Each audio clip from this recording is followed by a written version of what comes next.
down the line here at Bellator 277 from this past weekend, and what was the final of the Bellator Light Heavyweight World Grand Prix Tournament. Corey 25-8 Beaston Anderson took on the reigning champion Vadim Nemkov for the 205-pound title, as well as the $1 million prize. This fight was one of the more highly anticipated Bellator fights in recent memory. However, the fight ended in a no contest after an accidental clash of heads in the third round, resulting in a nasty cut over Nemkov's left eye, rendering him unable to continue. Nemkov, the 205-pound champ, retained his title as a result of a no contest. Both fighters visibly disappointed by the outcome when the decision was being read. Let us discuss. Omar, let me start with you first this time. What was your take on the fight overall, of Corey Anderson's performance? He seemed to be looking pretty good there, and of the outcome. Yeah, I think last week when we were talking about it, I said I'd kind of been sold on the little Corey Anderson movement here.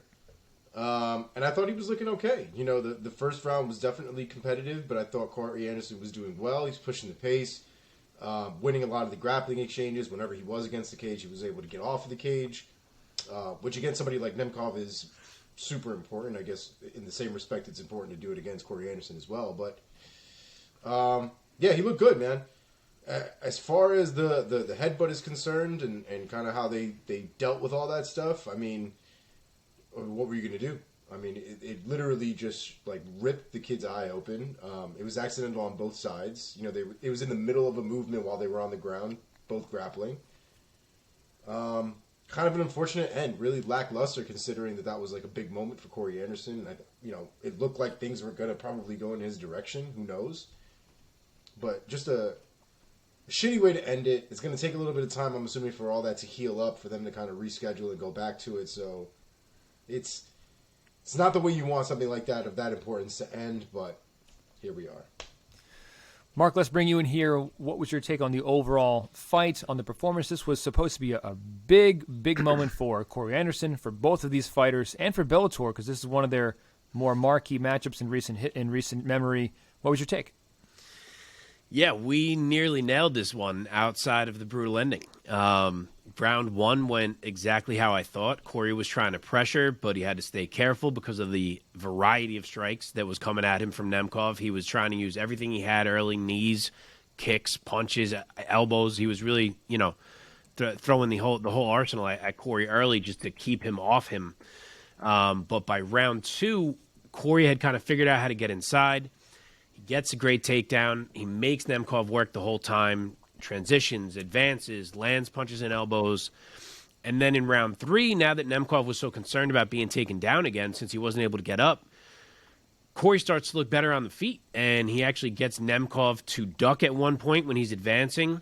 Gets another nasty takedown when Nemkov probably thought he was safe already because he had kind of escaped to the outside and Corey just wouldn't let it go. And then it's more the same from round two. Nemkov gets up for maybe like 10 seconds, is immediately taken right back down. More of the same. Anderson drops a big elbow, loads up for another, and Nemkov naturally does not want another, and he tries to slide out of the way right as Corey is kind of lunging downward with his head. That's where Nemkov's head slides. And boom, clash of heads. Big cut opens on Nemkov, and a night that was looking like it was going to belong to Corey Anderson goes out the window. Of course, you never know. I'm always this guy who says you never know in MMA. You can't just assume somebody was going to win. But I do think we can say that it was looking like Corey's fight. I think I may have even been right about seeing an uncharacteristically tiring Nemkov come round four because he was really having to do a lot of work in round three. And if that's the case, maybe Corey would have been able to get him out of there. But unfortunately, we don't get to find out. We don't get to see. It did not break Corey's way. Maybe that was going to be a big moment for him, but he doesn't get it. And now he's going to have to try to do it all over again. Yeah, I mean, it kind of cuts the legs out from under the next logical question, which we usually go to in these segments is where do these guys go from here? Most likely in this case, we're going to see a rematch, correct? I would imagine so. Yeah, the Grand Prix is undecided as well. The $1 million is unclaimed. So, and of course the rightful champ is not settled. So, yeah, they're going to have to do this thing for sure. Someone wants their $1 million along with the belt. So, Yeah. it's tough for Corey having to do it again now that Nemkov has already got the experience of being in there with him. But either way, it will be a big rematch that Bellator has to look forward to here.